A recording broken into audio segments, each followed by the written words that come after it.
আৰু সম্প্ৰীতিৰ বাটেৰে আগুৱাই যাব। এডিআৰিৰ মৌখিক পৰীক্ষা অহা 17 জুনৰ পৰা আৰম্ভ হ'ব। আপোনালোকে জানে এডিআৰি থাৰ্ড গ্ৰেড অৰ্থাৎ তৃতীয় বৰ্গৰ বাবে যিসকল উত্তীৰ্ণ হৈছে তেওঁলোকে 3টা পৰীক্ষা দিব লাগিব। যিসকলে ষ্টেনোগ্ৰাফাৰৰ পৰীক্ষা পাছ কৰিছে তেওঁলোকে ষ্টেনোগ্ৰাফাৰৰ স্কিল পৰীক্ষা দিব লাগিব। যিসকলে ড্ৰাইভিং পাছ কৰিছে তেওঁলোকে ড্ৰাইভিঙৰ স্কিল পৰীক্ষা দিব লাগিব। আৰু যিসকলে সাধাৰণ তৃতীয় বৰ্গত পাছ কৰিছে তেওঁলোকে কম্পিউটাৰৰ স্কিল পৰীক্ষা দিব লাগিব।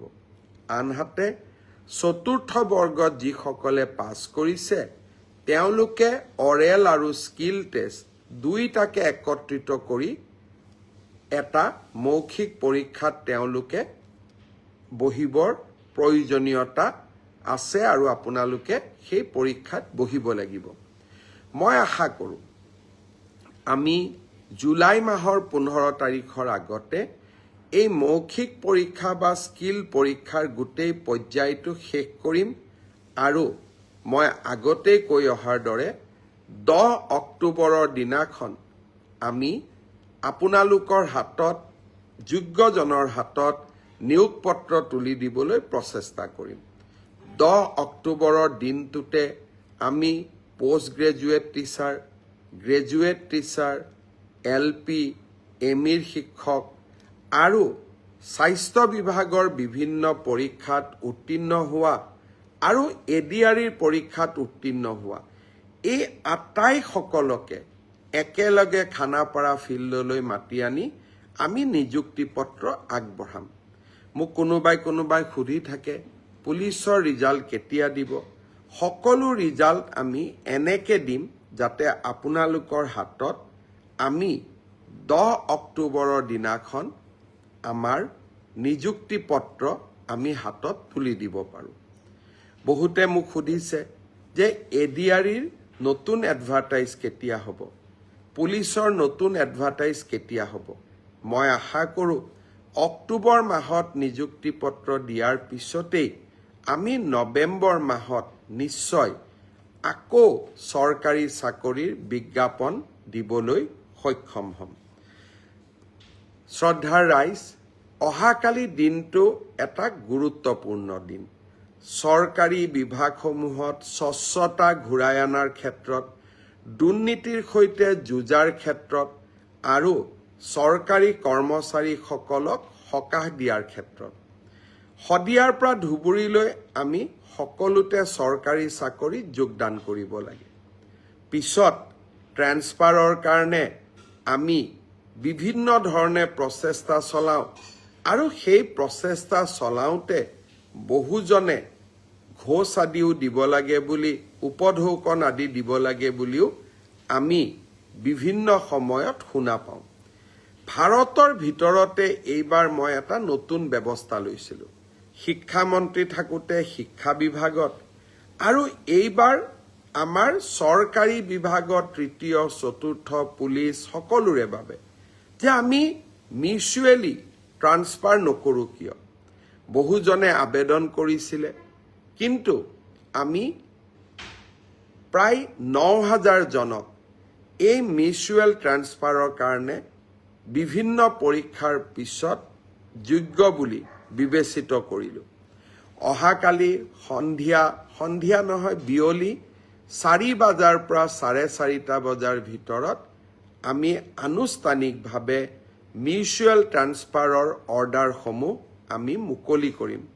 9,000 জন চৰকাৰী কৰ্মচাৰীয়ে একেলগে একে সময়তে নিজে বিচৰা স্থানত ট্ৰান্সফাৰ অৰ্ডাৰ লাভ কৰিব। আজি মই শ্ৰীভূমিত যাওঁতে কেইজনমান ডেকা ল'ৰা ছোৱালীয়ে মোক সুধিছিলে যে আমি মিউচুৱেল কৰিব পৰা মানুহ বিচাৰি পোৱা নাই। মই আপোনালোকক প্ৰতিশ্ৰুতি দিছোঁ এডিআৰিত যেতিয়া আমি 10 তাৰিখে নতুনকৈ নিযুক্তি দিম তেতিয়া মিউচুৱেল ট্ৰান্সফাৰ কৰিব পৰা বা আমি যেতিয়া পুলিচত নতুনকৈ নিযুক্তি দিম 10 অক্টোবৰত মিউচুৱেল কৰিব পৰা কিছু আৰু স্কোপ আমাৰ সন্মুখত ওলাই আহিব।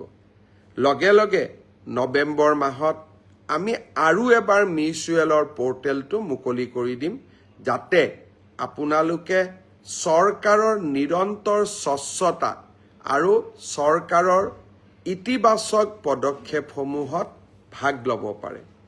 এই 9,000 ট্ৰান্সফাৰ অৰ্ডাৰ যাক আমি অহাকালি দিব গৈ আছোঁ, মানুহে কয় এটা ট্ৰান্সফাৰ অৰ্ডাৰ ওলাওঁতে 50,000ৰ পৰা 1 লাখ টকা খৰচ হয়।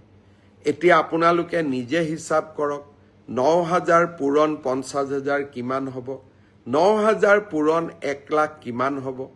আজি আমি এটা টকাও দিব নালাগে, আপোনালোক য'ত আছে তাতেই আপোনালোকৰ ট্ৰান্সফাৰ অৰ্ডাৰটো আমাৰ পৰ্টেলৰ পৰা ডাউনলোড কৰি নতুন জাগাত যোগদান কৰিব পাৰে। এয়াই হৈছে নৰেন্দ্ৰ মোদী ডাঙৰীয়াৰ সংকল্প, এয়াই হৈছে আমাৰ সংকল্প যে লাহে লাহে আমি প্ৰণালীবদ্ধভাৱে ছিষ্টেম ইম্প্ৰুভমেণ্টৰ জৰিয়তে আমি দুৰ্নীতিবোৰ নোহোৱা কৰিম। শিক্ষক নিযুক্তিত দুৰ্নীতি নোহোৱা হ'ল, পুলিচৰ নিযুক্তিত দুৰ্নীতি নোহোৱা হ'ল, তৃতীয় চতুৰ্থ বৰ্গত দুৰ্নীতি নোহোৱা হ'ল। এতিয়া আনকি ট্ৰান্সফাৰ অৰ্ডাৰৰ ক্ষেত্ৰতো আমি দুৰ্নীতিসমূহ নোহোৱা কৰিম। অহাকালিৰ দিনটো সেয়েহে এটা আমাৰ বাবে অত্যন্ত উল্লেখযোগ্য দিন।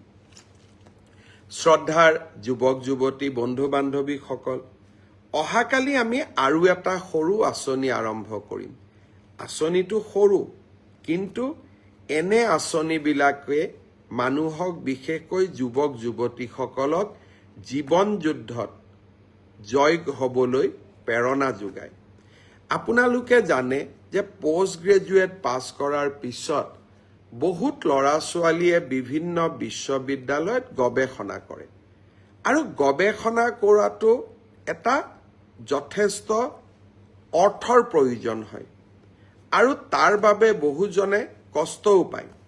অহাকালি আমি এখন নতুন আঁচনি আৰম্ভ কৰিম, মুখ্যমন্ত্ৰীৰ জীৱন অনুপ্ৰেৰণা। এই আঁচনিখনৰ জৰিয়তে ৰিচাৰ্চ স্কলাৰসকলক, যিমানে আমাৰ গভৰ্ণমেণ্ট ইউনিভাৰ্চিটি বা সামাজিক বিশ্ববিদ্যালয়সমূহত ৰিচাৰ্চ কৰি আছে, তেওঁলোকক আমি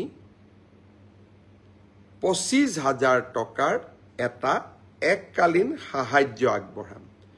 আৰু কোনোবা যদি দিব্যাংগজনে গৱেষণাত জড়িত হৈ আছে, তেওঁলোকক আমি 40,000 টকা এককালীনভাৱে আগবঢ়াম।